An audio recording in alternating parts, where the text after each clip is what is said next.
It's me, the DMD, and I'm here with Drew, and he's playing what deck? Playing Shaddolls. Shaddolls. The new structure deck hath dropped, and you did pretty well at locals this weekend. You topped. Sure You did. topped, guys. So you guys should, if you would, give this video a like and a thumbs up, and leave your comments down in the comments section below. I normally say that in my outro, but I'm just reminding you all to contribute to the community. But anyway, you've been playing this deck for what, like online, I've been playing this deck for about a week now. and then like in paper, you've been playing it for approximately, what, 3 hours? Let's see here. Thursday, Friday, Saturday. 3 days. 3 days. Okay, that's a little bit longer than 3 hours. But let's go ahead and get this list because my man went 3-1 today. So you start off with 3 Windy. This is the best Shaddoll monster in the main deck now. Summons one from the deck if flip summoned or sent to the graveyard. This thing, it's by far and away the best card. I'd play is like the best card in the main deck. 2 Squamata. Because we have Wendy now, you don't need to play 3 of this anymore. It's the Foolish Burial of the deck. 2 Hedgehog searches the Shaddoll monsters. 2 Beast. I prefer the second Beast to 1. Some builds play 1, some builds play 2. Having the extra draw on your turn and your opponent's turn is nice. And then for the 1-ofs, I'm playing 1 Falco. This thing's like just lets you grind really well. 1 Dragon. Popping back row is nice, and if you somehow set it and being able to bounce a card is also nice. And then 1 Aerial. This deck getting a Dancing Needle effect is so powerful in some matchups. Being able to banish 3 cards on your opponent's turn when they're playing like a graveyard-based combo deck is backbreaking. Like, Looking at you, Orcus, Salaman, Great, and other back row. Yeah, and other like rogue decks too. Yeah. And also like really good against Spiralers, being able to Yeah. banish like 3 cards out of the graveyard. Not back row, I meant graveyard decks, I meant. The only true normal summon we play in this deck is Mathematician. Some people suggested to play Armageddon Knight in here, and I personally disagree with the notion because Armageddon Knight, while it does send Dark Monsters, that's all it does send. It doesn't send Wendy or any of the clowns, so I think the card is generally pretty bad here. Then we play 2 Damage Juggler. It's a Lifer Construct, and it searches the Hat Tricker and the Trick Clown. Another Light and Earth and more extenders. Just play 1 of each of these. I see some builds playing more Trick Clowns. I personally don't like that all that much. And then we play 2 Valor as our only hand trap spells. I'm playing 3 Shaddoll Fusion, 3 L Shaddoll Fusion, and 1 F Shaddoll Fusion. So you need to see a fusion spell on turn 1. So playing 7 fusion spells was what I've liked. Most people don't play the 1 Nef, but I've liked it in the time that I have tested it. Next we play 3 of this degenerate card. Super Poly. Fun. I'm honestly not sure about Super Poly, at least at this particular meta, in this particular store. Super Poly has been very good when it's good and very bad when it's bad. So this card might not stay here at 3. Or at least not in the main deck. Yeah, or at least not in the main. 3 Call by the Grave. Orcus. Orcus, hand traps suck. Also, it has applications in other rogue matchups, so yeah. And then Foolish Burial. I should have to explain why it's here. For the traps. 2 Rest Shuttle Incarnation. So explain what that does. This card is insane. So it's a Monster Reborn on its front end, and then on the back end, you can banish it and another Shaddoll monster to flip a Shaddoll monster face up or face down. Usually you use this to flip up Aerial to summon back Construct to send another card, which lets you extend even further. God, this card is so powerful. Most builds only play 1. I've liked the second a lot. It has come up a fair bit. I personally will stick to playing 2 of this card. 1 Core. This is for like utility reasons. If you need to add back a Shaddoll Fusion and you don't, for some reason, don't have access to a Shaddoll Fusion monster, this lets you do it. And then 2 other utility spots that I have in the deck. I'm playing 2 copies of Lost Wind. I feel like Lost Wind is really good around where I'm playing at least. Being able to like negate like certain effects at certain point, like because there's a lot of decks in the meta that have really certain chokeholds, and if you can negate the monster at those particular points, you basically just stop them, and then being able to reset and just do it again, it lets you control the board state basically to your choosing. And they can't beat over Construct. They can't beat over Construct, and they can't beat over Window. Yeah. Moving on to the extra deck. 3 construct. 3 waifu. This construct is so good. Being a foolish burial and a recursion spell that is not once per turn is amazing. 2 window. This is the floodgate of the deck.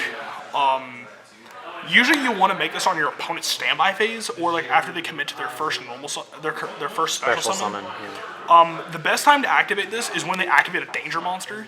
Like if you activate El Shaddoll monster in response to a danger, and they summon the danger, they're just locked out. 1 Shekinaga. You don't make this a ton, but when it does, it's really good. And then my favorite one of in the deck is Apcalone. What does this thing do? So it negates something when it's summoned, and so its requirements are a little bit weird. It's 2 Shaddolls with different attributes, but when it's summoned, it negates a card on the field, and then when it's sent from the field to the graveyard, you can add 1 Shaddoll card from your deck or graveyard to your hand, and then discard a card. So this lets you proc a Shaddoll monster's effects again. Like if you need to proc Ariel again, you can just add Ariel from your graveyard to your hand and then discard it and banish 3 other cards. Yeah, because the discarding is not a cost, right? It's So part of the it triggers the Shaddolls. Right. And then for the other 1 generic super play target I'm playing 1 Starving Venom Fusion Dragon.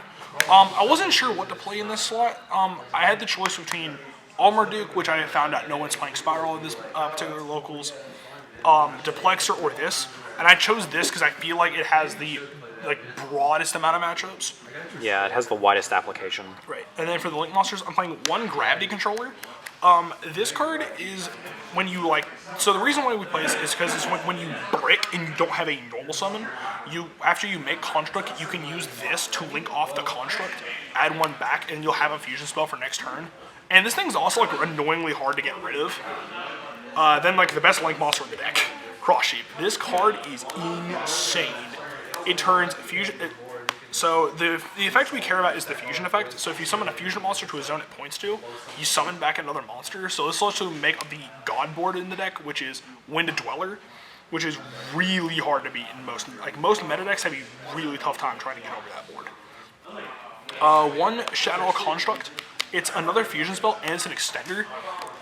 This lets you, if you're going second, you can end on a board of Phoenix, Unicorn, and Construct. So you'll have 3 monsters that are co-linked, can't be destroyed in battle, and on your next turn, if they can't break it, you draw 2 cards, and then you can just probably OTK them. For the Nightmares, I'm playing 1 Phoenix and 1 Unicorn. Just standard stuff. Spot removal. Yeah. Boar Load. There's some debate on what this slot should be. There's debates for Apollousa, which I can't afford that at the moment. Boral Sword, which is probably what this will end up being, and Boar itself. And then there's one other one that a lot of people have been talking about is Link Mail Archfiend is another card that people have been considering. What does that do? Link Mail Archfiend is a Link 4 with arrows. I believe it's bottom left, bottom right, left, and top left. What it does is the requirements is you have to have a fusion, exceeds, synchro, or ritual as one of the materials. And then when it's summoned, you target one of those same types in your graveyard. All monsters your opponent controls lose attack, even with the targeted monster's attack. So if you target a construct in your graveyard, all their stuff loses 2,800. And that's pretty big. Yeah, and then you can just you'll probably just, and most things in this game are 2,500 and under is the average in this game. It's going to 0. Yeah. Probably. And then you can probably just OTK them from there. Yeah.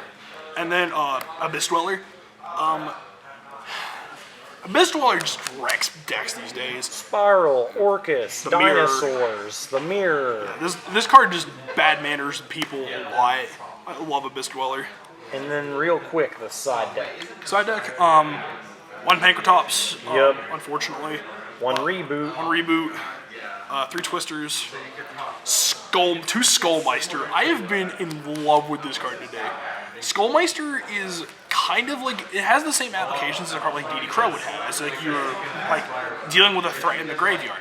But DD Crow doesn't actually negate the card, whereas Skullmeister does. So I actually am going to play Skullmeister over Crow around here. 3 Lava Golem. These should end up being Nibiru's, but I don't have Nibiru's at the moment. 3 Artifact Lancia. I am pretty disappointed in this card today. I never sided it in. These will come out for something else. One Ulmer Duke. I was thinking I heard there was at least one person playing Spiral here, and I didn't see anyone playing Spiral today, so this will probably come out. But this is how we would break the Spiral board. And then one Duplexer, because I know some people around here were playing Saladin Marincess, which is why I played this over Valkamera. Yeah. Alright, so what would you probably change? You obviously did really well today, but like what would you change? Super Poly is the one card in this deck that I feel like has the most, like, it's probably one of the most debatable cards in the list. Now, some people are going to be gung-ho and say, oh, you have to play through Super Poly. Like, I don't think so. It's not a big Super Poly format, to be honest. Yeah, like Super Poly has very limited, like, in the extra deck, the only Super Poly, the real Super Poly targets are Construct, Winda, and Shekinah, which means light darkening.